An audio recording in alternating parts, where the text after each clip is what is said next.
আসসালামু আলাইকুম, সবাইকে স্বাগত জানাচ্ছি হাফিজাস রেসিপিস। আজকে আমাদের রেসিপি চিকেন আফ্রিতাদা। এটি একটি ফিলিপিনো ডিশ, খুবই সুস্বাদু এবং চমৎকার হয়, চিকেন বেসড। চলুন শুরু করা যাক। প্রথমে চুলায় প্যান বসিয়ে দিয়েছি। প্যান গরম হলে দিয়ে দিচ্ছি সয়াবিন তেল, আপনারা এই জায়গায় অলিভ অয়েলও ব্যবহার করতে পারেন। এরপর নিয়ে নিচ্ছি পেঁয়াজ কুচি,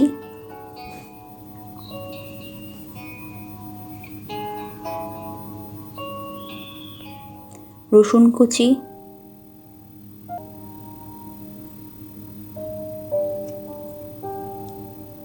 একটু নেড়ে চেড়ে মিশিয়ে নেব।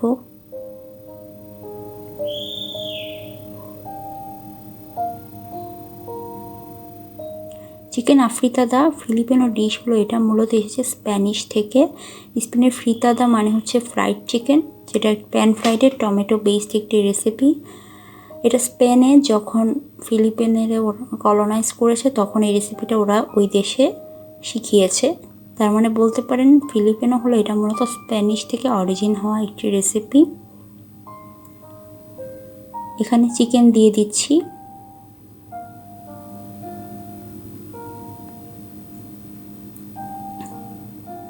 চুলাটা লো মিডিয়াম রেখে এখন চিকেনটাকে কুক করতে হবে, এবং ততক্ষণ পর্যন্ত কুক করতে হবে যতক্ষণ চিকেনটা দুই পাশ হোয়াইট না হয়ে যায়, অর্থাৎ সাদাটে হতে হবে।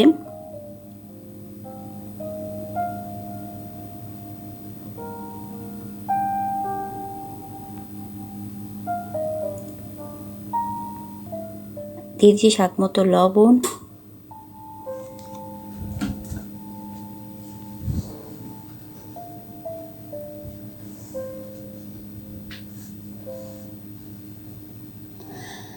ব্ল্যাক পেপার পাউডার, আবারও নেড়ে নিব।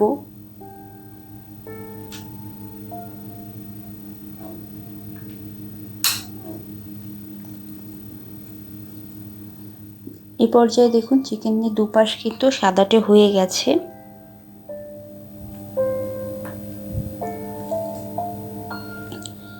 আদা রসুন পেস্ট দিয়ে দিচ্ছি, যেহেতু চিকেনের রেসিপি আদা রসুনটা বেশি দিতে হবে। আর দিয়ে দিচ্ছি কাঁচামরিচ 2টা, ঝালটা আপনারা পছন্দ মতো দিবেন। আবারও নেড়ে নেব।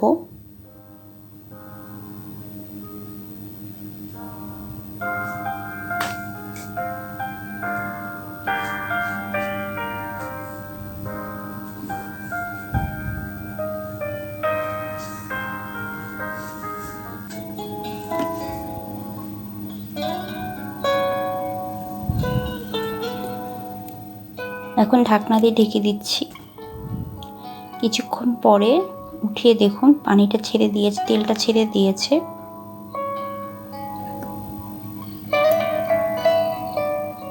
একবার একটু নেড়ে চেড়ে নিলাম। চিকেন আফ্রিতাদা মূলত টমেটো বেসড রেসিপি এবং প্যানে রান্না করা হয়। আর এখানে যে খুব বেশি উপকরণ লাগে তাও না। এখন এখানে রেখেছি কেটে রাখা সবজি। প্রথমে দিয়ে দিচ্ছি আলু,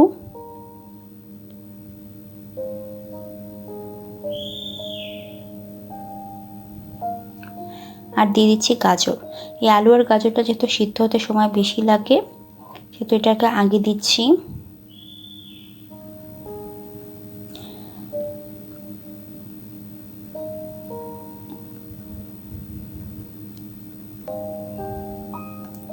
একটু নেড়ে চেড়ে নিলাম।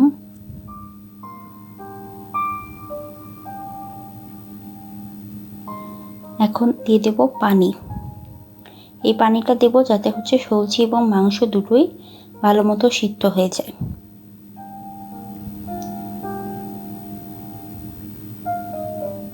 একবার একটু মিশিয়ে দিচ্ছি সব কিছু।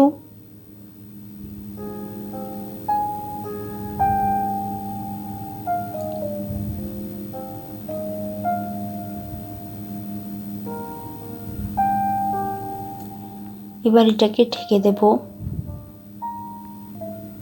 রান্না হওয়ার জন্য। প্রায় 10 মিনিট পর দেখুন পানিটা কমে প্রায় 1/3 কমে এসছে। সবজিগুলো হচ্ছে অন্তত পক্ষে 50-60% সিদ্ধ হয়ে গেছে।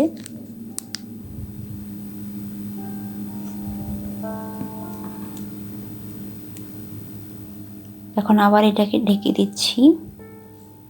এরকম বারবার 2-3 বার করে এটাকে নাড়তে হবে, কারণ আপনি নাড়লে হচ্ছে খুব ভালো একটা টেস্ট পাবেন।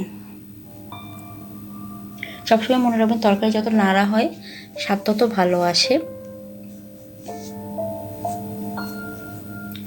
এবার দেখুন পানিটা একদম শুকিয়ে এসছে। পর্যায়ে চুলার আঁচটা কমিয়ে দিয়ে দেব মটরশুঁটি বা গ্রিন পিস, আর দিয়ে দেব ক্যাপসিকাম। এটা আপনারা পরে দেবেন, কারণ হচ্ছে এগুলো সিদ্ধ হতে সময় লাগে না বেশি, ক্যাপসিকাম সিদ্ধ হতে সময় লাগে না। এখন দিয়ে দিচ্ছি টমেটো পেস্ট,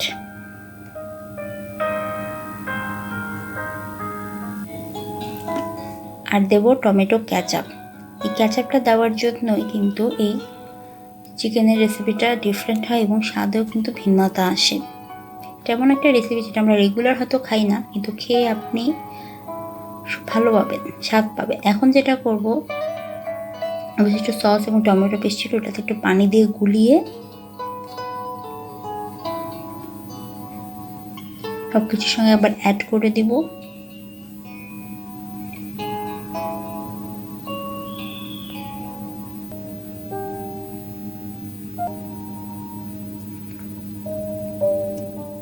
চুলা কিন্তু লো আঁচেই রাখবেন।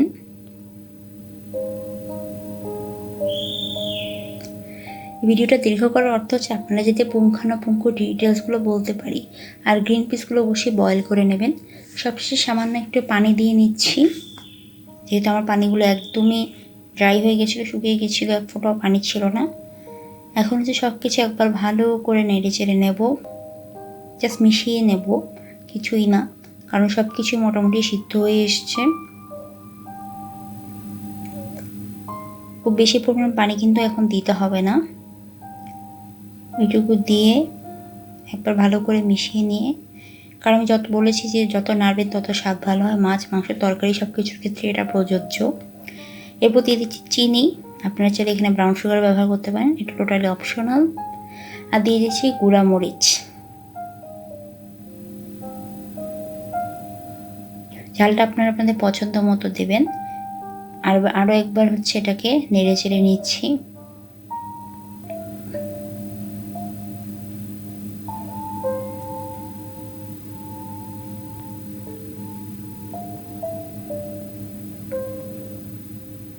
এই পর্যায়ে চুলাটা হাই মিডিয়াম করে দিতে পারবেন এবং ভালো করে নাড়ানো হয়ে গেলে ঢাকনা দিয়ে ঢেকে দিতে হবে। 15-17 মিনিট পর ঢাকনা দিয়ে উঠে আপনাদের তরকারিটা একবার দেখিয়ে দিই। এটা হয়ে গেছে। এখন এই চুলাটা বন্ধ করে দেব, তারপর হচ্ছে এটাকে প্লেটে সার্ভ করে নেব। তো আশা করি ভিন্নধর্মী বিদেশি এই চিকেন রেসিপিটি আপনাদের ভালো লেগেছে। আবারও দেখা হবে আপনাদের সাথে নতুন ভিডিও নিয়ে। আমি চেষ্টা করি আপনাদের জন্য দেশি বিদেশি বিভিন্ন রেসিপি ট্রাই করতে, যাতে আপনারাও বাংলায় হচ্ছে এটার ডেসক্রিপশন দেখে নিজেরা বাসায় ট্রাই করতে পারেন।